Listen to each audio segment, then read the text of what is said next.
আমাদের পাড়া গ্রামে ভাগে কুরবানি দেয়, দেয় না? দেয়। ভাগে দেওয়া যাবে কি যাবে না এ ফতোয়া আমি দিতে আসিনি, আমি বোঝানোর জন্য বলছি। আর আমাদের পাড়া গ্রামে একটা কথা খুব বেশি শোনা যায়। কি কথা? যে কুরবানির গরু হিষ্ট পিষ্ট তেজালো হলে যে কজন কুরবানি দেবে সবাইকে টেনে নিয়ে জান্নাতে ঢুকিয়ে দেবে, বলে না পাড়া গ্রামের মা চাচিরা? বলে। আবার বলে কুরবানির গায়ে যত লোম আছে তত নেকি হবে, তাই না? এসব মিথ্যা কথা, যদিও এগুলো মেয়ে ছেলেদের হাদিস। তা আমি একটা কথা আপনাদেরকে বোঝানোর জন্য বলছি। আচ্ছা ধরে নেন সত্যি কুরবানির দিন আপনার কুরবানির পশু আপনাকে টেনে জান্নাতে নিয়ে যাবে, ধরে নেন। ভাগে কুরবানি দিলেন, 7 জন ভাগী হলো। 7 জন, তাই তো? 7 জন। 4 জন নামাজ পড়ে আর 3 জন পড়ে না, একসঙ্গে একটা গরুতে ভাগ দিয়েছে। এখন কুরবানির গরু তো কিয়ামতের দিন টানবে। এখন ধরে নেন 4 জন নামাজ পড়ে জান্নাতের দিকে টানছে, কিন্তু আরো 3 জন তো বেনামাজি, ওদেরকে জাহান্নামের দিকে টানবে। গরু যাবে কোন দিকে? এটা তো ভাবার বিষয়।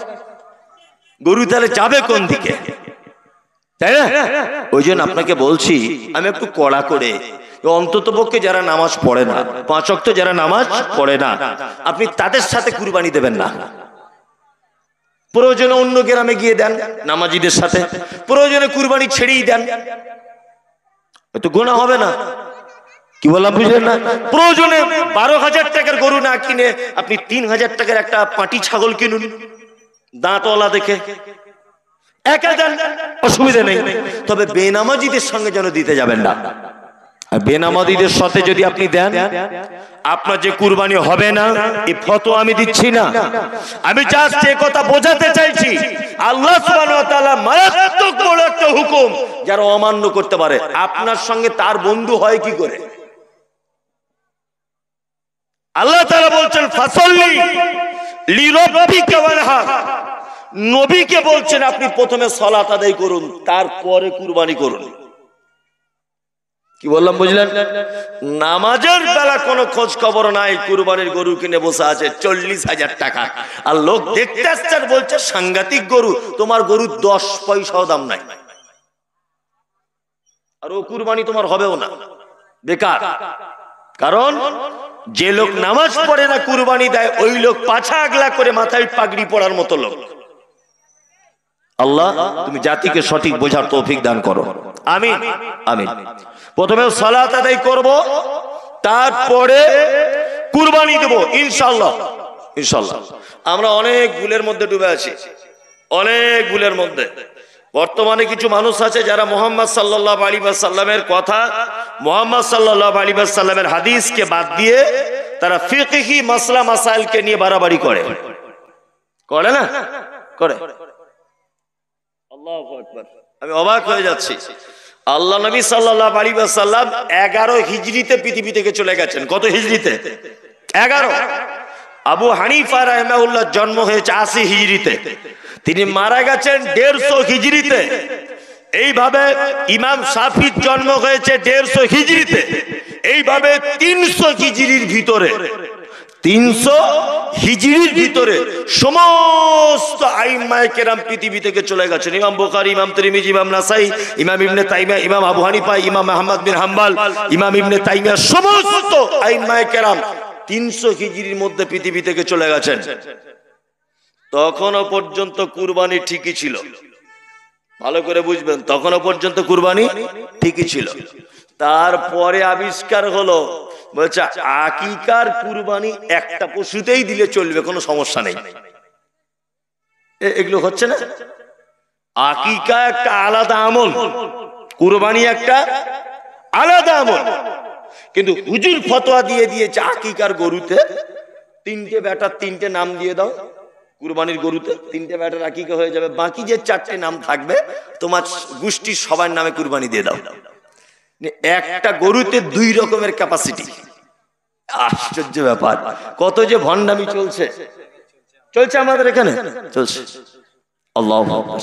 একদমই নয়, আকিকা আলাদা, এটা একটা আলাদা আমল, তাই তো সাহেব? কুরবানি এটা একটা আলাদা আমল, এর সঙ্গে আকিকার কোনো সম্পর্ক নেই। তার একটা বাস্তবতা আপনাকে আমি দেখাচ্ছি। আকিকার মাংস বা গোস্ত, যার নামে আকিকা হয়েছে সে খাবে, তার বাপ খাবে, তার মা খাবে, তার বন্ধু খাবে, ইমাম সাহেব খাবে, খারিগোপালপুর হেড মাওলানা খাবে, সবাই খাবে, কোনো সমস্যা নেই। আত্মীয় স্বজন থেকে শুরু করে আকিকার মাংস সবাই খেতে পারে, কোনো সমস্যা নেই। কিন্তু কুরবানির না, আপনি ফকির মিসকিনকে দিতে বাধ্য, দিতেই হবে, বাধ্য। আকিকার ব্যাপারে বাধ্যতামূলক কিছু নেই। কুরবানি আপনি নিজে করুন, নিজে গোস্ত খান, আপনি ফকির মিসকিনকে দিতে আপনি বাধ্য। আমরা তো এখন ফকির মিসকিনকে দিই না। গরু জবাই করার পরে 12 কেজি মাংস নিয়ে বড় মেয়ের বাড়ি ছুটছে, ছোট মেয়ের বাড়ি গোস্ত দিতে যাচ্ছে, শ্বশুর বাড়িতে যাচ্ছে গোস্ত দিতে যাচ্ছে না, যাচ্ছে। অথচ পাড়ার গরিব মানুষ কুরবানি দিতে পারেনি, ওর কথা মনে নেই। অথচ আল্লাহ বলছে ওকে আগে দাও, ওকে আগে দাও। আল্লাহু আকবার। আমরা এই সমস্ত কাজ থেকে নিজেকে সরিয়ে রাখবো ইনশাআল্লাহ। তাহলে প্রথমে সালাত আদায় করব, তারপর কুরবানি করব। তারপর আল্লাহ সুবহানাহু ওয়া তাআলা বলছেন ইন্না শানিয়াকা হুয়াল আবতার। যারা আপনাকে বলছিল আপনি নির্বংশ, আমি আল্লাহ কথা দিচ্ছি, যারা আপনার নামে বদনাম দিচ্ছিল আমি আল্লাহ তাদের বংশ পরিচয় রাখবো না। এবার আপনাকে একটা কথা বলছি, খুব মনোযোগ দিয়ে শুনুন। মুহাম্মদ সাল্লাল্লাহু আলাইহি ওয়াসাল্লামের বেটা মারা গিয়েছিল, একটাও বেঁচে ছিল না। উচিত তার বংশ নির্বংশ হয়ে যাওয়া, এটা ঠিক কিনা? এটা উচিত ছিল। কিন্তু বলুন তো দেখি, বেটা নাই বা থাকতে পারে, বেটার থেকেও প্রিয় উম্মতেরা, বেটার থেকেও বেশি ভালোবাসার মানুষ মুহাম্মদ সাল্লাল্লাহু আলাইহি ওয়াসাল্লামের পৃথিবীতে আছে না নেই? আছে। আপনারা জানেন কিছুদিন আগে বিজেপির কোন একজন নেত্রী, নূপুর শর্মা তার নাম, মুহাম্মদ সাল্লাল্লাহু আলাইহি ওয়াসাল্লামের ব্যাপারে কথা বলেছে বলে সারা পশ্চিম বাংলা, বিহার, সারা ভারতবর্ষের মুসলমানরা খেপে গিয়েছিল। খেপে গিয়েছিল না? খেপে গিয়েছিল। নবীজিকে কেউ দেখেছেন আপনারা? দেখেছেন? দেখেননি। বাড়ি কোথায়? মক্কায়। মারা গেছেন কোথায়? মদিনায়। এখান থেকে 16,500 মাইল দূরে মুহাম্মদ সাল্লাল্লাহু আলাইহি ওয়াসাল্লামের জন্ম। তাকে কেউ চোখে দেখেনি, কিন্তু আত্মার দিক দিয়ে এত টান যে কলিজার টুকরা সন্তানের থেকে বেশি মুহাম্মদ সাল্লাল্লাহু আলাইহি ওয়াসাল্লামকে ভালোবাসে। আল্লাহ নবী সাল্লাল্লাহু আলাইহি ওয়াসাল্লাম বলেছেন লা ইউমিনু আহাদুকুম হাত্তা কুনা হাব্বা ইলাইহি মিন ওয়ালিদিহি ওয়া ওয়ালাদিহি ওয়ান নাস আজমাইন। একটা মানুষ অতক্ষণ পর্যন্ত প্রকৃতপক্ষে মুমিন হতে পারে না যতক্ষণ না পর্যন্ত তার পিতামাতা, তার সন্তান, পৃথিবীর সমস্ত কিছুকে উপেক্ষা করে আমাকে যতক্ষণ না ভালোবাসতে না পারবে সে প্রকৃতপক্ষে মুমিন হতে পারবে না। এবার আপনাকে বলুন তো, আপনাকে যদি আমি জিজ্ঞাসা করি, আপনি উত্তরটা নিজেই দেন। আপনি আপনার আব্বা মায়ের থেকেও নবীকে বেশি ভালোবাসেন না কম ভালোবাসেন? ওই কারা বেশি বলছেন? 3 জন। আরো সবাই বুড়ো মানুষ তো বসে পড়েছে, হাত তুলতে আমি বলবো না। আমি আপনি সবাই নবীজিকে বাপ মায়ের থেকে বেশি ভালোবাসি। তার একটা জ্বলন্ত প্রমাণ সারা পৃথিবীতে সমস্ত জায়গায় যান, হযরত মুহাম্মদ সাল্লাল্লাহু আলাইহি ওয়াসাল্লামের কুশ পুতুল করে ডেনমার্কের মাটিতে পোড়ানো হয়েছিল। ইতিহাস হয়তো আপনারা জানেন, ডেনমার্কের মাটিতে কুশ পুতুল করে পোড়ানো হয়েছিল। তার ফলশ্রুতিতে আমরা নিজেরা, আমি তো ছিলাম, কলকাতার ডেনমার্কের দূতাবাস কি করা হয়েছিল? ঘেরাও করা হয়েছিল।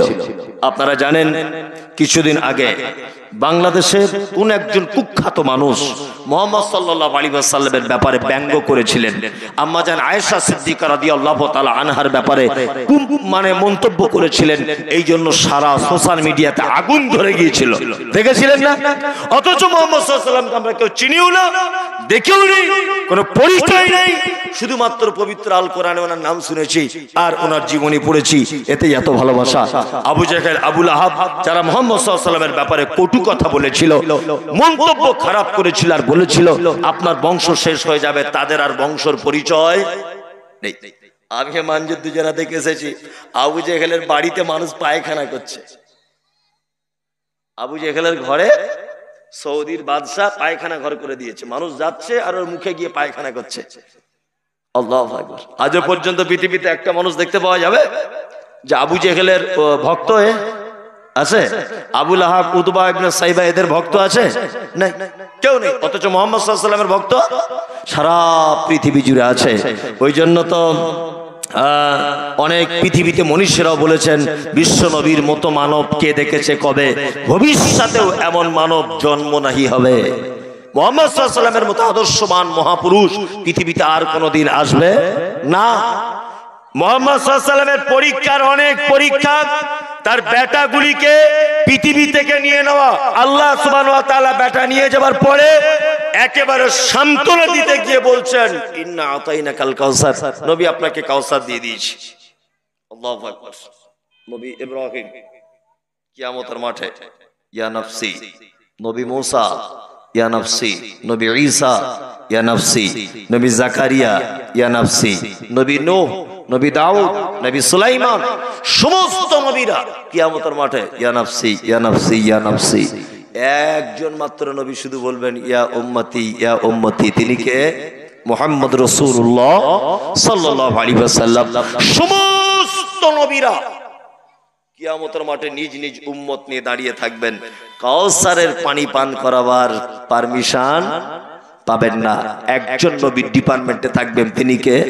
মুহাম্মদ রাসূলুল্লাহ সাল্লাল্লাহু আলাইহি ওয়াসাল্লাম। আর একটা নবীর কথা বলে দিই, এটা না বললেও নয়।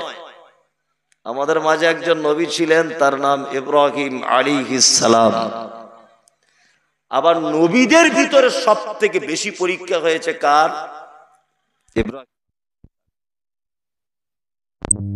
ইব্রাহিম আলাইহিস সালামের। প্রথম নম্বর কথা হচ্ছে ইব্রাহিম আলাইহিস সালাম একেবারেই নিজের মাতৃভূমি মানুষেরা যখন অত্যাচার বাড়িয়ে দিল, একেবারে অত্যাচার বাড়িয়ে দিল, কি হলো? কি হলো? ভোল্টেজ বেড়ে গেছে। আমাদের মাঝে একজন নবী ছিলেন, তার নাম ইব্রাহিম আলাইহিস সালাম। কত রকমের যে পরীক্ষার সম্মুখীন হতে হয়েছে। এক নম্বরের পরীক্ষা কি পরীক্ষা? তার জাতি তাকে আগুনের ভিতরে নিক্ষেপ করেছিল, এটা আমরা জানি। পুড়ে গিয়েছিলেন না? তারপরের পরীক্ষা ইব্রাহিম আলাইহিস সালাম, তিনি যখন চলে যাচ্ছেন নিজের মাতৃভূমি ত্যাগ করে দিয়ে শাম দেশের দিকে যাওয়ার সময় বলছেন, ওয়াকালা ইন্নী যাকিবুন ইলা রাব্বি সায়াহদিন, নিশ্চয় আমার প্রভু, আমি আমার কওমের কাছে অত্যাচার সহ্য করতে না পারে আমি চলে যাচ্ছি শামের দিকে। পৃথিবীতে আমার কেউ নেই, পরিচিত কেউ নেই, অভিভাবক কেউ নেই, আত্মীয় স্বজন কেউ নেই। তবে তিনি এই দোয়া করতে করতে যাচ্ছিলেন, ওয়াকালা ইন্নী যাকিবুন ইলা রাব্বি সায়াহদিন, নিশ্চয় আমার রব আমাকে সঠিক রাস্তা বলে দেবেন। কত বছর বয়সে? তাফসীর কারকগণ বলেছেন, কেউ কেউ বলেছেন 75 থেকে 80 বছর বয়সে শাম দেশে চলে যাচ্ছেন, সফর করছেন নিজের মাতৃভূমি ত্যাগ করে, অত্যাচার সহ্য করতে না পেরে। শাম দেশে যখন তিনি যাচ্ছেন, যেতে যেতে দোয়া করছিলেন, রব্বি হাবলি মিনাস সালিহিন, আল্লাহ তুমি আমাকে একটা নেক সন্তান দান করো। আমি 75 থেকে 80 বছর বয়সে ইসলামের দাওয়াত দিচ্ছি, আমার তাওহীদি মিশন কোন একদিন নিভে যাবে। আমার একটাও ছেলে নেই, মেয়ে নেই, কেউ নেই। রব্বি হাবলি মিনাস সালিহিন, আল্লাহ তুমি আমাকে একটা নেককার সন্তান দান করো। কে দোয়া করেছিলেন? ইব্রাহিম আলাইহিস সালাম সন্তানের জন্য দোয়া করেছিলেন। আমরা তো দোয়া করি, সন্তানের জন্য দোয়া করি না? শাশুড়ি দোয়া করছে, আল্লাহ আমার বৌমার একটা ফুটফুটে ছেলে দাও। বাপ দোয়া করছে, আল্লাহ 4টে বেটি, এবার একটা জবরদস্ত বেটা দাও। দোয়া করছে। আরে এই দোয়া যদি কবুল হয়েই যায় তা কি হবে তো বুঝতেই পারছেন। কি বলছি বুঝতে পারছেন? আবার মাদ্রাসাতে যারা ছেলে ভর্তি করতে যাচ্ছে, তা বলছি কি ব্যাপার আপনি ভর্তি করবেন মাদ্রাসাতে? বলছে সাংঘাতিক বদমাশ, বাড়িতে টেকাতে পারছি না। প্রথমেই তো তোমার নিয়ত খারাপ, এ ছেলে জীবনে মৌলভী সাহেব হবে না, আর মৌলভী সাহেব হলেও সমাজকে নষ্ট করে দিবে। সমাজকে কি করবে? নষ্ট করে দেবে। আপনার বেটা ভালো হবে কি করে? কোনদিন আপনার স্ত্রী পেটে যখন বাচ্চা এসেছিল এই দোয়া করেছিলেন? রব্বি হাবলি মিনাস সালিহিন, আল্লাহ তুমি আমাকে একটা সালেহ নেককার পুত পবিত্র সন্তান দান করো। বুড়ো বয়সে মারছে, বুড়ো বয়সে বেটা মারছে কাকে? বাপকে। তা ইমাম সাহেবের কাছে যাচ্ছে বিচার জানাতে, মৌলী সাহেব একটু বাপ মায়ের সেবা যত্নের ব্যাপারে খোদবা দেবেন। ইমাম সাহেব যদি খোদবা কিয়ামত পর্যন্ত চালায় তবু এ খোদবায় কাজ হবে না। কারণ কি? কারণ আপনি তো নিজে ভুল করেছেন। সন্তান যখন স্ত্রী পেটে প্রথম জন্ম হয়েছে, আপনার প্রথমেই দোয়া করা উচিত ছিল, আল্লাহ যে সন্তানটাই তুমি আমাকে দাও অন্তত পক্ষে নেককার সন্তান দান করিও, তাই না? আর আমাদের মায়েদের বাচ্চা নেককার এখনকার দিনে আর হবে না। কারণ আমাদের মায়েরা পেটে বাচ্চা রাখা অবস্থাতে যে সমস্ত অন্যায়গুলো করছে, এই অন্যায়ের এফেক্ট তার বাচ্চার উপরে পড়তে পারে। 95% মেয়ে তার পেটে বাচ্চা আসার পরে সময় পার হয় না, এই জন্য বসে বসে মোবাইলে সিরিয়াল দেখছে, গান দেখছে, ওই আপনার কি বলে টিকটক ভিডিও দেখছে। তো ওই বেটা হবে টিকটকের মতো, বেটিও টিকটকের মতো হবে। আগেকার দিনের মেয়েরা কি পেটে বাচ্চা থাকলে কোরআন তেলাওয়াত করত, বেশি বেশি করে নফল সিয়াম করত, বেশি বেশি করে দান করত, বেশি বেশি করে সাদকা করত। আর এখনকার অবস্থা কি? পেটে বাচ্চা, ডাক্তার বাবু বলেছে সিঁড়ি দিয়ে ওঠা যাবে না, ভারী জিনিস তোলা যাবে না, বেশিক্ষণ হাঁটা যাবে না। ও সুযোগ পেয়েছে, তাহলে সময় তো কাটাতে হবে। সময় কাটাবার একটাই রাস্তা, বসে বসে মোবাইলে টিকটক দেখো। এই তো চলছে না? আমাদের সন্তানদের কাছ থেকে ভালো কিছু আশা করা যেতে পারে না।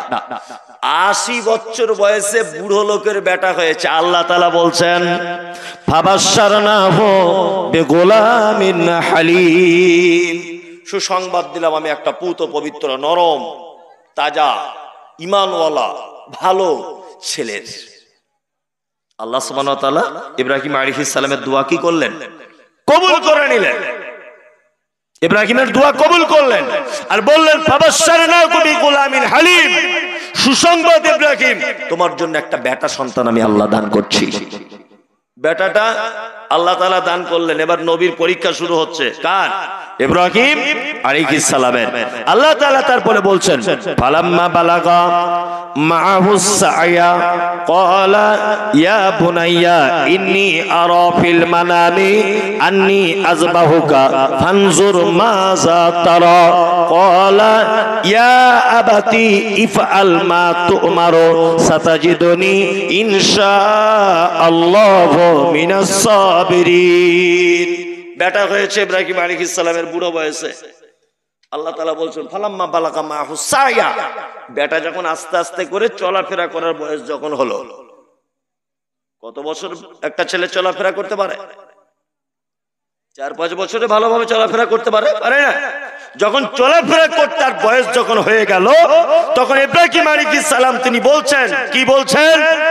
ক্বালা ইয়া বুনাইয়া, হে আমার বেটা, ইন্নী আরা ফিল মানামি আন্নী আযবাহুকা ফানজুর মাযা তারা। বেটা ইসমাঈল, আমি স্বপ্নে দেখলাম আমি তোমাকে জবাই করছি, তোমাকে আমি জবাই করছি। ফানজুর মাযা তারা, তুমি বলো তোমার রায় কি আছে? ক্বালা ইয়া আবাতি ইফআল মা তু'মারু সাতাজিদুনি ইনশাআল্লাহু মিনাস সাবিরিন। ইব্রাহিম আলাইহিস সালামের বেটা ইসমাঈল বলছে, আব্বা আপনি করুন যেটা আপনাকে আদেশ করা হয়েছে। সাতাজিদুনি ইনশাআল্লাহু মিনাস সাবিরিন, নিশ্চয় আপনি আমাকে ধৈর্যশীলদের ভিতরে পাবেন। দেখুন কেমন বেটা আর কেমন কি বাপ, দুজনাই আল্লাহর প্রতি কেমন ভরসা এবং ভয়। এরকম পরীক্ষা হলে টিকে থাকা যাবে? যাবে না। আল্লাহ পবিত্র আল কোরআনে বলছে ওয়ালা নাবলু আন্নাকুম বিশাইয়্যিন মিনাল খাউফি ওয়াল জু' ওয়া নাকসিম মিনাল আমওয়াল ওয়াল আনফুসি ওয়াস সামারাত ওয়া বাশশিরিস সাবিরিন। মানুষকে পৃথিবীতে আমি পরীক্ষা করব অনেক রকমের, তার মধ্যে তার মাল ধ্বংস করে দেব। মাল বলতে কি? বেটাটা দিল্লিতে কাজে গিয়েছিল, বাড়ি আসার সময়তে ওই বারশোয়ে নেমেছে, টুঙ্গি দিঘি থেকে আসার সময় অটোতে করে আসছিল, ঠিক নাগর ব্রিজের কাছে একটা ট্রাক্টর গাড়ি এসে মেরে একেবারে তাকে চিপসে দিয়েছে রাস্তার পিচের সাথে। তখন ওর মা কাঁদতে কাঁদতে বলছে, আল্লাহ যে ছেলেটা বেশি ইনকাম করতে পারে ওইটাকে নিয়ে নিলি, তোর একই বিচার। মা কাঁদতে কাঁদতে বলছে, খালা বলছে ছেলেটা এই মাত্র বড় হয়ে উঠলো, রোজগার করতে শিখলো, আর আল্লাহ তুই নিয়ে নিলি। দোয়া করছে না? দোয়া করছে। আল্লাহু আকবার। কিন্তু ইব্রাহিম আলাইহিস সালাম তার বেটাকে বলছেন কি, ক্বালা ইয়া আবাতি ইফআল মা তুমারু সাতাজিদুনি ইনশাআল্লাহু মিনাস সাবিরিন। বেটা বলছে, আব্বা আল্লাহ যদি আপনাকে কুরবানি করার আদেশ থাকে বা করে যদি থাকে, ইফআল আপনি করুন, মা তুমারু যেটা আপনাকে আদেশ করা হয়েছে, সাতাজিদুনি ইনশাআল্লাহু মিনাস সাবিরিন, নিশ্চয় আপনি আমাকে ধৈর্যশীলদের মাঝখানে পাবেন। আল্লাহু আকবার। বাপ বেটা দুজনে চলে গেলেন কোথায়? মিনার মাঠে। এই ঘটনাতে অনেক মিথ্যা ঘটনা এতে জড়িয়ে দেওয়া হয়েছে যে ইব্রাহিম আলাইহিস সালাম 3 দিন স্বপ্ন দেখেছিলেন বেটাকে কুরবানি করছি, 3 দিন 300টা উট জবাই করেছিলেন। এ মিথ্যা কথা এসব। বেটাকে জবাই করতে নিয়ে যাচ্ছিলেন, চোখে রুমাল বেঁধে দিলেন, ছুরি কাটছে না, পাথরে গিয়ে ঘষা দিলেন, পাথর কেটে গেল, বেটার গলা কাটে না, এসব যাবতীয় কেচ্চা কাহিনী অতিরঞ্জিত করা হয়েছে। কি বললাম বুঝলেন? অতিরঞ্জিত। আল্লাহ সুবহানাহু ওয়া তাআলা পরীক্ষার সম্মুখীন করলেন। বাপ আল্লাহ সুবহানাহু ওয়া তাআলা বলেন ফালাম্মা আসলামা ওয়া তাল্লাহা বিল জাবিন, বাপ তার বেটাকে জমিনে শুইয়ে দিল, শুইয়ে দিয়েছে মিনার মাঠে। পৃথিবীতে কেউ নেই, ফাঁকা মরুভূমি, ধুধু, আকাশ বাতাস নিস্তব্ধ হয়ে গেছে। বেটাকে শুইয়ে দিয়েছে বাপ জবাই করবে বলে। আল্লাহ তাআলা ইব্রাহিমকে ডেকে বলছেন, ওয়ানাদাইনাহু আইয়া ইব্রাহিম, এই ইব্রাহিম কদ সাদ্দাকতা রুইয়া, নিশ্চয়ই তুমি তোমার স্বপ্নকে সত্য বাস্তবে পরিণত করেছো। আল্লাহ তাআলা বলছেন, ইন্না কাযালিকা নাজিল মুহসিনিন, এইভাবে আমি অবশ্যই মুহসিন ভালো বান্দাদের পরীক্ষা করে থাকি। পৃথিবীতে অসংখ্য নবীদেরকে পরীক্ষা করা হয়েছে। আজকেও আমাদের মাঝখানে বিপদ আপদ মুসিবতে যা কিছু আসে, এটা আল্লাহর পক্ষ থেকে কি হয়? পরীক্ষা করা হয়। আর পরীক্ষা যখন চলে আসবে, আল্লাহ তাআলা বলছেন অবাশশিরিস সাবিরিন, নবীকে বলে দিচ্ছেন, নবী আপনি বলে দেন আমার পরীক্ষা যখন কোন মানুষের উপর আসে, অবাশশিরিস সাবিরিন, তারা যেন ধৈর্য ধারণ করে। আর ধৈর্য দ্বারা ধরবে তাদের জন্য রয়েছে আমার কাছে পুরস্কার, তার নাম জান্নাত। রাত্রি অনেক হয়েছে। সাফিরউদ্দিন আনসারী 5000 টাকা, মাশাআল্লাহ। সাফিরউদ্দিন আনসারী 5000, মানে লোক যা হয়েছে তার থেকে টাইম বেশি হয়ে গেছে। এটা হচ্ছে সবচেয়ে বড় কথা। লোক যদি একটু বেশি বেশি হতো, টাইম বেশি হলে অসুবিধা ছিল না। যাই হোক, সাফিরউদ্দিন আনসারী 5000। কেউ আছেন? এটা হাদিস কোরআন নয়, এটা প্রবাদ বাক্য যে যার শেষ ভালো তার সব ভালো। তার শেষের দিকে নূর আলমের বাবা 1 কুইন্টাল ভুট্টা। তাহলে হায়েস্ট দান কত হয়েছে? 10,000 তুমি দিয়েছে, এটাই হায়েস্ট। জালাল চাচা কত দিয়েছে? ও দিবে হয়তো। আসুন আসুন দেন। ও মঞ্জুর বলছে আমার চাচা খুবই ভালো লোক, তো কই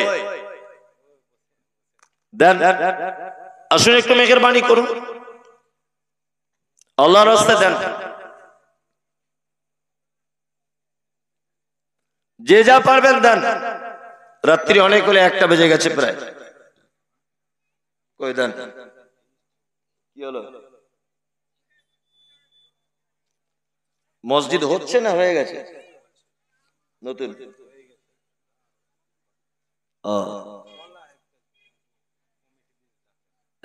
কমিটি কারা? জলসার কমিটি। শেখ পানির বোতলটা কই মঞ্জুর?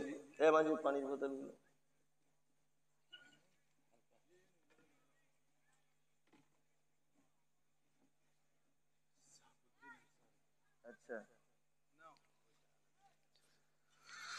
আচ্ছা, একটা ঘটনা আপনাদেরকে বলি। আসলে কিছু মানুষ আছে তাদের মাথায় গোবর ভরা আছে, বুঝলেন? এই এলাকার অনেক ছাত্র আমার মাদ্রাসায় ভর্তি হয়েছে। একটা হিফজের জন্য মাদ্রাসা করেছি নতুন, আগে থেকে একটা মেয়েদের মাদ্রাসা আছে, তা ছেলেদের একটা নতুন করেছি। তা মঞ্জুর কিছু এলাকার ছেলেকে ভর্তি করেছে আমার মাদ্রাসায়। 30টা ছেলে।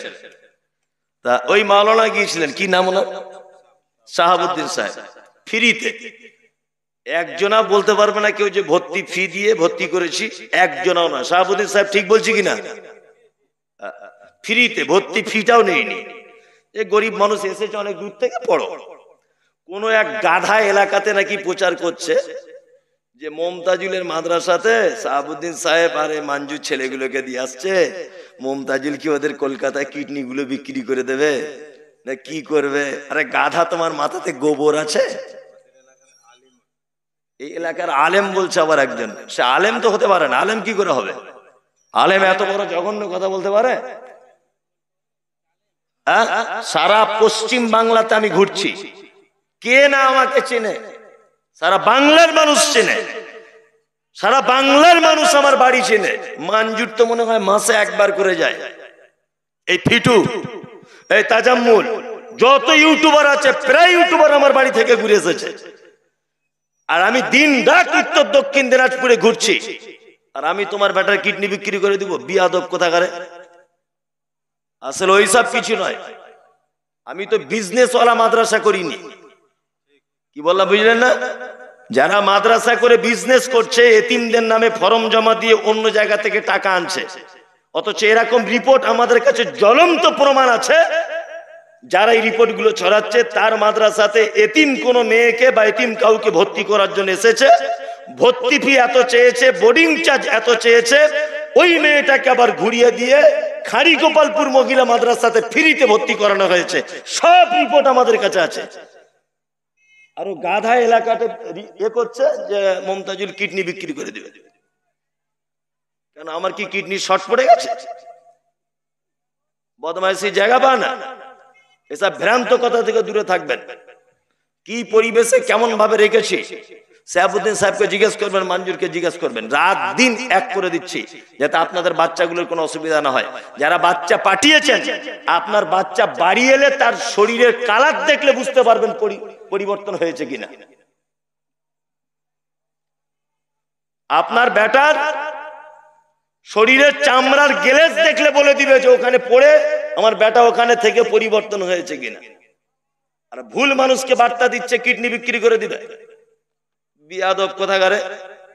আসলে এসব মানুষের মনে হিংসা জর্জরিত, এছাড়া আর কিছু নাই। জীবনে কামিয়াবি হবে না। যেই এই কাজ করছে, অন্যায় কাজ করছেন, আপনি তওবা করে ফেরত আসুন, মিথ্যা কথা লটাবেন না। এরা দুজনে যায় এই কারণে যে এরা দুজন আমার মাদ্রাসাটা চেনে, আমার বাড়িটা চেনে, ওই জন্য যায়। এমনও গেছে যে আমি 10টা ছেলে যাবে বলেছে, তাদের গাড়ি ভাড়া পর্যন্ত দিয়ে আমি এখান থেকে নিয়ে গেছি। মঞ্জুর তো সাক্ষী আছে এখনো পর্যন্ত। সারা বাংলা জুড়ে যা কিছু জলসাপাতি করে যা টাকা পয়সা পাচ্ছি, সব দুটো মাদ্রাসাতে দিয়ে আমি নিজে ভিখারি বেনে গেছি। এখন এরকম অবস্থা। এসব কথা বলি না, তবুও বলছি। মানুষের এটা আমার উদ্দেশ্য। মঞ্জুরকে বলেছি যে 1 টাকা কাউকে দিতে হবে না, অন্তত কোরআনটা তারা শিখুক। আমার উদ্দেশ্য যে কোরআনটা শিখুক অন্তত পক্ষে। আমি তো কিছু কিয়ামতের মাঠে নাকি পাবো। আলেম ওলামারা কোনোদিন পয়সার চিন্তা করে না। খারিগোপালপুরের শাইখুল হাদিস বসে আছেন, তাই তো? ওনার যে বেতন দেয়, বর্তমানে একটা মানুষ ওই কম বেতনে চলে না। উনি শুধু আল্লাহর ভয়ে লিল্লাহিয়াত আছে যে না, আমি যা জানি, আমার যে ইলমিয়াত আছে, আমি কিছু ছাত্রদেরকে দিই। এই উদ্দেশ্য আলেম ওলামাদের থাকে। আমাদের উদ্দেশ্য আছে। মাদ্রাসা করার কি উদ্দেশ্য? আমি যা ইনকাম করি, যা টাকা পয়সা ইনকাম করি, আমি তো বড় একটা মিশন করে চালাতে পারতাম, লাখ লাখ টাকা ইনকাম করতে পারতাম। আমার মাথায় ভূত ঢুকে গেল যে ফ্রিতে মাদ্রাসা তৈরি করব, ছেলে কোরআনের হাফেজ হোক। অথচ আমি মানুষের কাছে ভিক্ষা করছি দিল্লি বোম্বাই মাদ্রাসার জন্য। আমি তো মিশন করলে লাখ লাখ টাকা ইনকাম হতো। ওই জন্য বলছি, ভালো ছাত্র থাকলে আবার কুরবানির পরে ভর্তি করবেন, সব ফ্রিতে। আপনার ছেলেগুলো জিজ্ঞাসা করে দেখবেন, যদি মিথ্যা কথা হয় আপনার ছেলেকে ফোন করবেন। সকালবেলাতে চা বিস্কুট দিই, আবার সকাল 7টার সময়তে দামি দামি ক্যাডবেরি বিস্কুটের প্যাকেট আপনার ছেলেকে জিজ্ঞেস করুন ফোন করে, ফ্রিতে। এখান থেকে যত ছেলে গেছে, প্রায় ছেলে পাঞ্জাবি টাঞ্জাবি নিয়ে যায়নি, ভালো ভালো। আমি নিজে খরচা করে তাদেরকে সবাইকে 600 টাকা 700 টাকা খরচা করে 60 জন ছাত্রের পাঞ্জাবি বানিয়ে দিয়েছি। আজকে বিকেলে দিয়ে গেছে, ফ্রিতে দিয়েছি। বইপত্র দিয়েছি, যারা গেছে কেউ বালিশ পর্যন্ত নিয়ে যায়নি, 40টা বালিশ করতে দিয়েছে, তোরা শুবি ভালো করে ফ্রিতে। আমার উদ্দেশ্য একটাই যে গরিব মানুষের বেটা কোরআনটা তো শিখবে, আমি তো কিছু নেকি পাবো। ভুলভাল রিপোর্ট ছড়াবেন না জাতির কাছে, আর এসব রিপোর্টে আপনারা কাম দেবেন না। যাই হোক, মানজুর আমার খুব পরিচিত, আমার মাদ্রাসা তৈরি করার সময় মানজুরের খুব বড় অবদান আছে, সোশ্যাল মিডিয়ার মাধ্যমে জিসানের অবদান আছে। এটা মানজুরের জলসা, আমি আমার পক্ষ থেকে মানজুরদের মসজিদে আমিও 10,000 টাকা দেবো ইনশাল্লাহ। এটা আমার পক্ষ থেকে, মানজুর আমার মাদ্রাসায় দেয় এরা সবাই, ওই জন্য আমি ওর মসজিদের জন্য আমিও 10,000 টাকা দিব ইনশাল্লাহ। এটা আমার পক্ষ থেকে, আমার জন্য একটু দোয়া করবেন সবাই, যাতে আল্লাহ আমার হায়াত মানে শরীর সুস্থতা দান করে। সকলের জন্য দোয়া থাকলো, যে যা পারবেন দিয়ে দেন 2-1 মিনিটের মধ্যে।